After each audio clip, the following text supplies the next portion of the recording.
They may take our lives, but they'll never take our matriculations!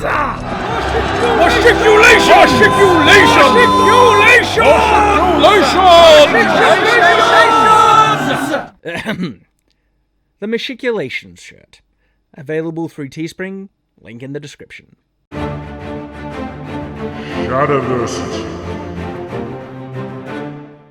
Greetings, I'm Shad, and the concept or idea of what a watchtower is seems pretty straightforward. It's pretty much defined in its name. Watchtower. It's a tower whereby you can observe and keep an eye on the surrounding land. It can also be used as a defensive structure and also give warning to further off areas of an approaching enemy. But when we come to the medieval period, the concept of a watchtower starts to become very skewed and undefined and mixed in with the concept of a castle. So much so that one might ask, did watchtowers even exist in the medieval period? Well, these are the things that I want to discuss and explore in this video. I love so much about the medieval period, and one of the key defining features that made the medieval period so distinctive was the nature of government and the decentralization of power. I speak a lot about this in my video, Why Were Castles Invented?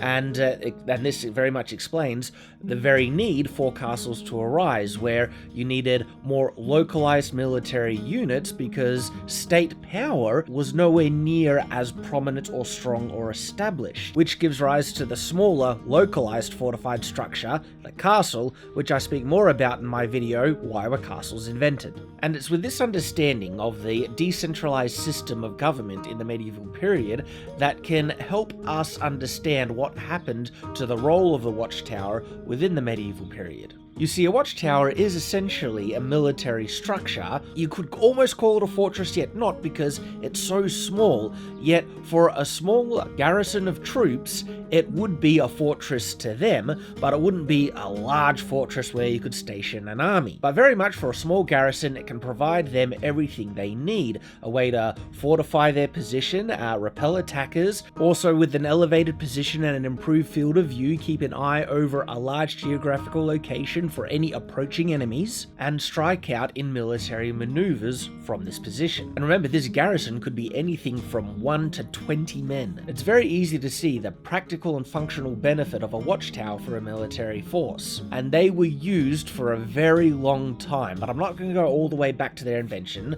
I do want to focus on the medieval period specifically, but it's hard to get and speak about the medieval period without speaking more predominantly on the time period just preceding it, which is the Romans. Watchtowers were absolutely employed by the Romans quite frequently, some being fairly basic, others being very elaborate. And clearly, depending on how elaborate and fortified the tower was built, would also determine to what level of military action the tower could be employed in. The more basic types, obviously, could really only effectively used as literally a watchtower just observing a local area that could light signal fires and alert other areas further in, their territory of approaching danger. Yet some had that function, and on top of that were fortified a bit more, to the point that they could protect the occupants far more and help repel attackers, that you could only, take out this watchtower with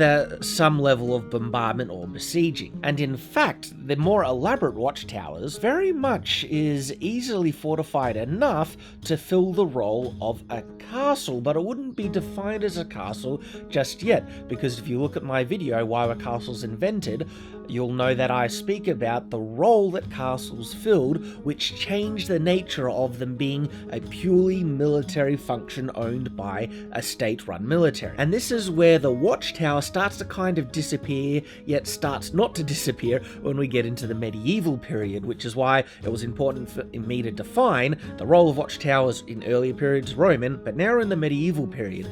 And so you can take a structure that would have been absolutely classed as a pure watchtower in and Roman times and take it into the medieval period, and because there wasn't a massive state-run military, instead, the military in the medieval period was a fragmented thing that was fielded in small kind of pockets by individual lords. And so the state wouldn't own these separate fortifications, individual lords would own them, and they turned them into their homes, or they fortified their homes into something that could support and maintain a small garrison. And this garrison could be just one soldier that the lord had command over, all the way up to 20 to 30, anything in between.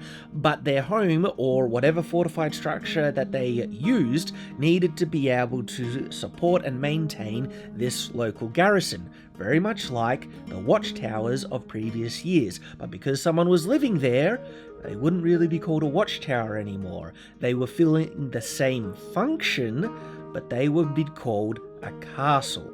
And so most fortified structures that you could identify as watchtowers in the medieval period were more predominantly castles.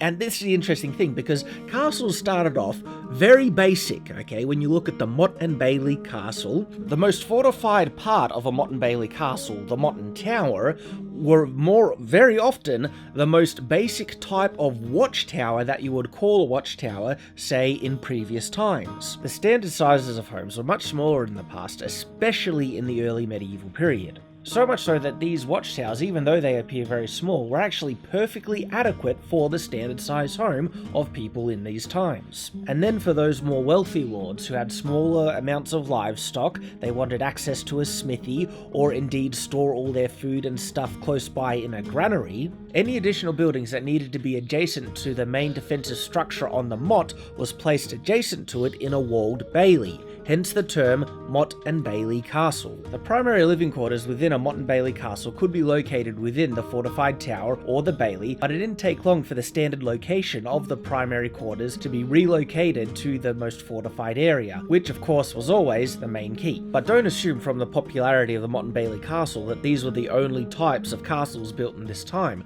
No, just having a motte and fortified tower atop that also happened, and indeed they were used as a residence as well. Most fortified structures that I have found that were built for the primary purpose of serving as a watchtower within the medieval period were more often than not serving as someone's home, which means they're not necessarily a dedicated military watchtower in the classical sense, which is why it's actually a little bit more accurate to call even these most basic types of castles still castles over watchtowers, though there are sub-classifications of castle, which I will talk about a bit later. But in regards to freestanding, non-residential, purely military watchtowers within the medieval period, I have not found enough examples for them to be considered widely employed throughout the medieval period. I kinda came close when I came across the Irish round towers, these obviously being far too narrow for anyone to live in permanently, but it turns out these towers would be terrible if they were to be used as watchtowers. Most of them are actually built in positions that are far from ideal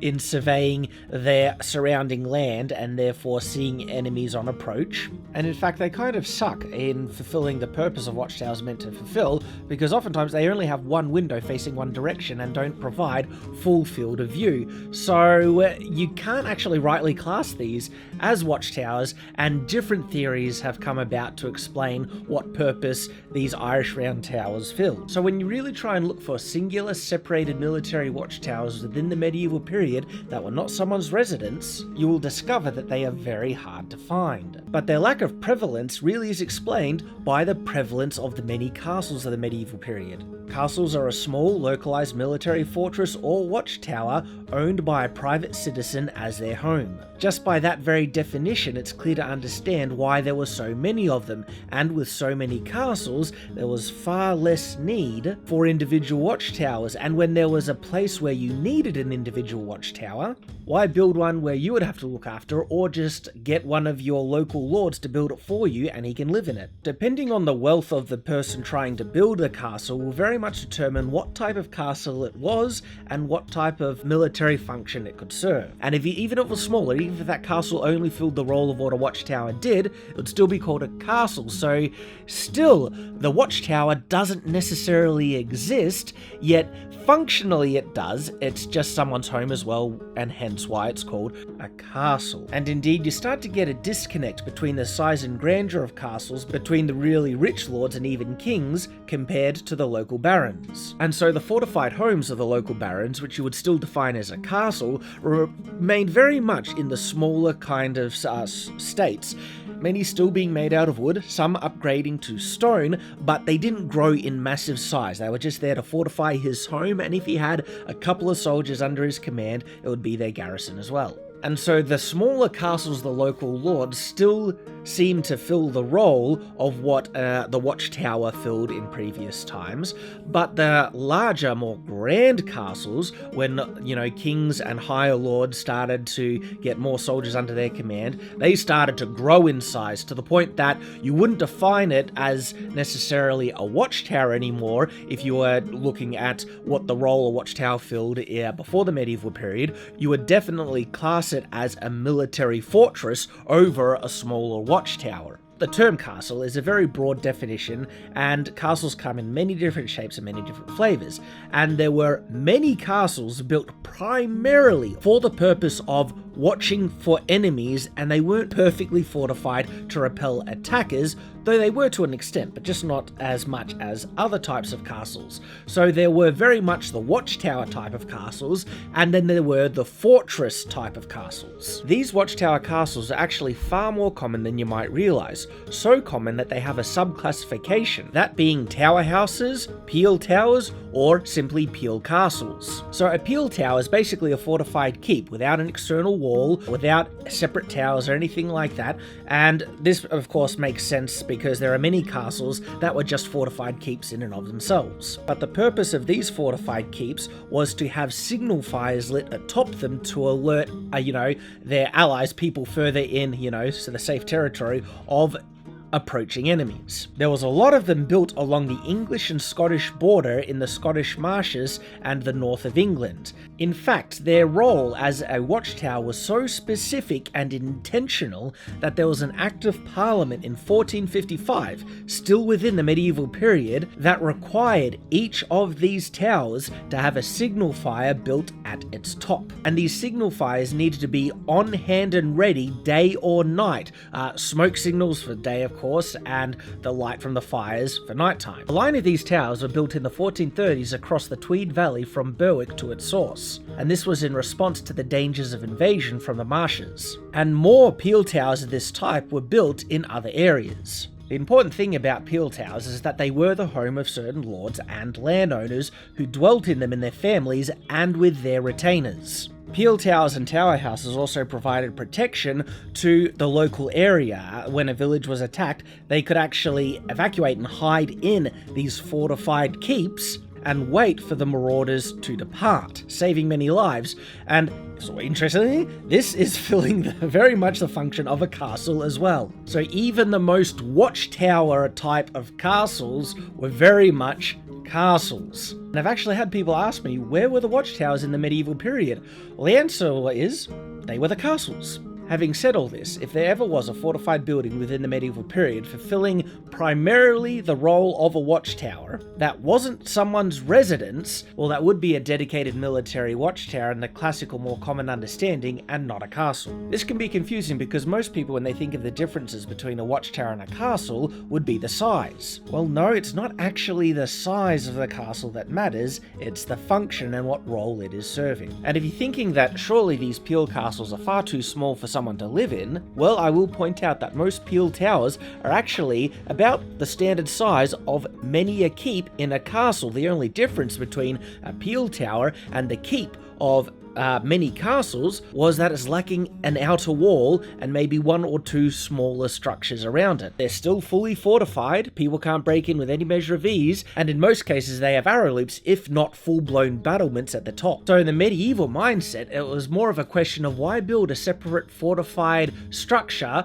for a lookout tower and not live in it at the same time, because it's a nice building, it's a nice home. Now, this isn't to say that every building that served the role of a watchtower within the medieval period was someone's residence at the same time. As I said before, there are of course exceptions to this. It just seems, especially from my own research, that most of the functional watchtowers within the medieval period was someone's home. It was only when the military started to become far more centralized under an overruling government once more that purely dedicated military structures separate to anyone living in them started to arise once again. Everything that we've been speaking about so far is in reference to the lone freestanding watchtower set on a hill or in an area to provide a lookout to the region round about. There were of course structures that were dedicated watchtowers that were a part of other structures, for instance fortifications on cities or around towns or in towns. When it comes to communal defences like this, it was not uncommon to have a much higher or taller